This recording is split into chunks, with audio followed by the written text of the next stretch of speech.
Salutations, fellow readers!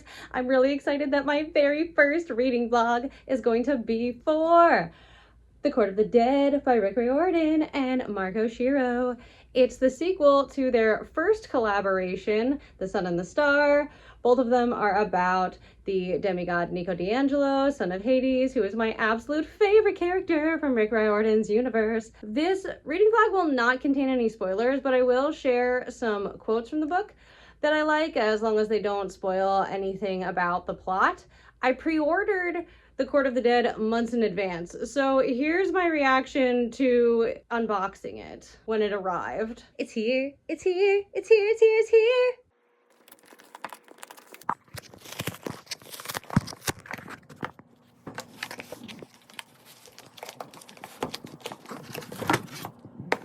You guys are so cute. You're here unboxing the book with me. It's so exciting. Oh my gosh. Look at these nice sprayed edges. Look at the really cool sketches on the front and back pages. And it's supposed to be signed as well. There they are. Both the authors signed it. Oh my gosh. All right, I'm super excited. Let's start reading this. I like to take the dust jackets off to ensure they don't get damaged. So I'll just put that on the shelf. And we're going to start reading Court of the Dead. I have no chill, but I won't apologize for nerding out super hard. I actually hadn't been reading for very long before there was a quote I wanted to share with you, but my cat had other ideas. All right, we've got a kitty for company. He's just right in the camera. Babe, I'm trying to show the people this part. Hey, baby hurricane, you're so funny. There's someone who's a daughter of the dance muse, and she's screaming into the megaphone dance moves that she wants people to do. Like, she's screaming into a megaphone even though she's right next to them. And Will says that he loves her vibe, but he thinks it's really annoying. Now, my kitty is not annoying. He's a delight. Yes, he is. My handsome prince, Hurricane. I'm through the first third of the book, chapter 14. And so far, I really like the themes of Nico going to therapy for healing. One thing I really liked in particular about Nico's trauma is how he's developed hypervigilance and he has trouble relaxing even when nothing is going wrong. The plot is helping these creatures that no longer want to be monsters attacking demigods assimilates to living with the demigods, and they prefer to be called mythics. It's really sweet and fun, but there hasn't been much action. However, the dreams that Nico and the creatures are having does suggest that there will be a big fight scene later on. So far, so good. Let's keep going. The page breaks are these fun wisps of smoke. And we have another quote that I would like to point out. When it's cold, Will had actually changed into pants. They were cargo pants, of course. And Nico was sure they were stuffed to the gills with first aid supplies, snacks, hand warmers, and whatever else Will thought they might need in the next 400 years. That boy was prepared for anything. Nevertheless, Will seemed uncomfortable in full-length trousers, as if he was worried the surfer boy vibe police might give him a citation for ruining his aesthetic.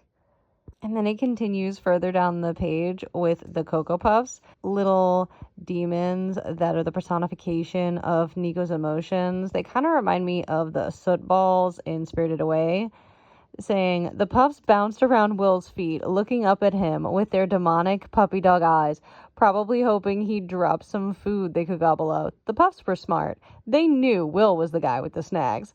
Nico wondered if he should train them not to beg, but he decided it would be way funnier if he didn't. I just love how Nico is harmlessly a troll, you know? And of course, Will is a little cinnamon roll. Their nicknames for each other are super cute. Will calls Nico Lord of Darkness, and Nico calls Will Ray of Light. 10 out of 10. At that point, I figured that Nico's Cocoa Puffs had the right idea about prioritizing food.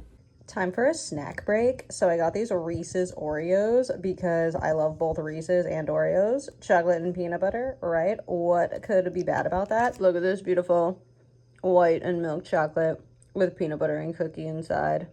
Amazing. Whoever designed this deserves a raise. This quote is a callback to the Titan's curse. What was that? Nico demanded. The light. The fire. Will looked embarrassed. Dunno. I got angry. Well, it was hot.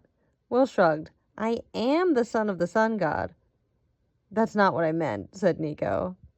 Ah! So now that I'm about halfway through, Aurora's taken over supervising instead of Hurricane. I think she might be telling me I should get ready for bed by brushing my teeth and washing my face. Let's do my evening face routine in the bathroom where my punny get naked shower curtain is. First, I'm going to use a washcloth with warm water to wash my face. I don't need soap because I'm not wearing makeup.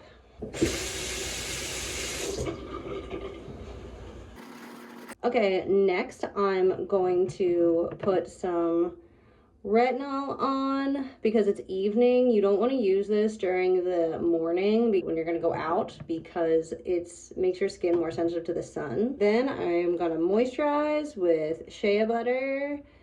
And finally, any pimples I can feel coming in, I'm going to put some on the spot formula on them. If I already have a pimple that's come to a white head, I actually put one of these Mighty patches on it, and you can catch me wearing one in this video. Good morning! Now that I'm about halfway through, about to start chapter 21, I realized that I didn't film an intro or segues between my reaction clips. So I had to go back and film those now, hence the outfit changes. How I'm feeling halfway through this book is awesome. It is definitely looking like it's going to be a 5-star. Of course, we do have over 200 pages left, so it could crash and burn, but I have Will Solace's levels of optimism that it's going to keep on delivering excellence. But first, let's have breakfast. I've got my natural creamy peanut butter with a banana, and I'm gonna drink my unsweetened almond milk in this Death Note mug that my friend made for me. She designed the art and then paid to have the images put onto the mug. My cat's on the lookout to warn me if any squirrels get too close. I am a little more than 2/3 of the way into Court of the Dead, about to start chapter 28. By this point, we have met the villains, because it was kind of a mystery who the villains were, and we know what their plan is, and I actually think it's a really cool plan, so I'm excited to see that play out. For the first 2/3 of the book, we only got Nico's perspective, and then in the last third, we have a few chapters from Hazel's point of view, and I don't mind, but it was a surprise because it was kind of sudden. That makes Court of the Dead different from its predecessor, Sun in the Star, where we got Nico and Will's points of view from the beginning. That explains why in some countries the Sun and the Star is actually just called Nico and Will. Some things that I'm really loving about Court of the Dead are what Nico's Cocoa Puffs represent in terms of himself and other people who come into contact with them dealing with emotions. And we got to meet a demigod's human parent, although I won't say who because of spoilers. Let's hope that the book sticks the landing and it earns its 5 stars. My girl is keeping me company as I read the end of the book. I hope that it's as meowvelous as she is. We're in the home stretch now.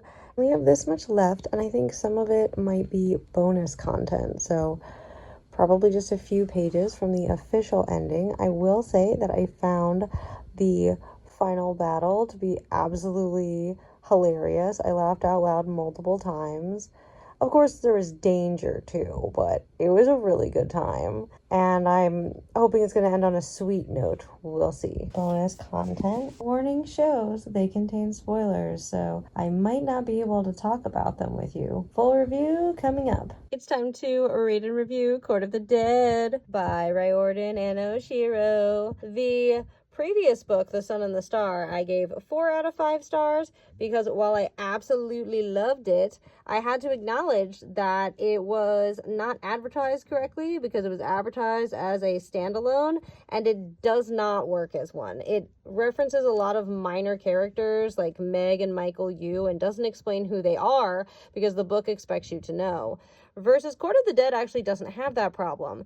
It'll give you a one-sentence explanation when something comes up that you need to be told what it is. So you actually can read A Court of the Dead on its own if you would prefer. While I really loved both of these books because I'm a huge fan of the character Nico D'Angelo, I could see somebody liking one and not the other. The Sun and the Star is definitely more dramatic with a lot more danger in it, and the main relationship is a romance. The Court of the Dead is primarily a comedy, and the focus is, as the front flap will tell you, mostly about Nico helping the mythics, the creatures that no longer want to be called monsters because they want to be peaceful and not attack demigods and humans. So it's a lot to do with Nico using the experiences that he's had from his struggles to help other people. If you're familiar with the cycle of trauma recovery, Nico has kind of gone through that, where he goes from victim to survivor to thriver to leader. So now he's in a position where he's able to talk to characters that are going through something similar to himself, you know, being ostracized and rejected just for who or what they are, and help them to feel confident in themselves and then harmonize with the other demigods as he has done. So as a reminder, this is the way that I rate my books. I've got 5 categories, the 5 Ps: people, characters, places, setting, plot, events, prose, style, purpose, theme. Each category can be rated 0, half, or 1 full star for a potential total of 5 stars. The way that Nico is written as a character is great, and his relationships with Will and Hazel are very nice, and the way he's able to connect to other demigods and mythics who are suffering is great. So people gets a full star. Places, most of the story takes place at Camp Jupiter because most of the mythics are hanging out with Hazel. That's definitely portrayed well, even to someone who's new to the series. The plot is well done. The prose, the writing style is lots of fun, right? It's very warm and silly. And then the themes are really well explored and well executed. So we do have a 5-star book here. Woohoo! Oh yeah, Rick Riordan's done it again. He's probably given me 4 5-star books at this point, which is amazing. But I think Battle of the Labyrinth is still my favorite one of Rick Riordan's books. I hope this review has let you know if Court of the Dead is a book for you. Thank you so much for watching. Comment this emoji, the skull, so I know that you watched until the end. Like if you appreciate the effort that I put into this video, and subscribe to see more of me in the future because that's the best way to support me. Happy reading!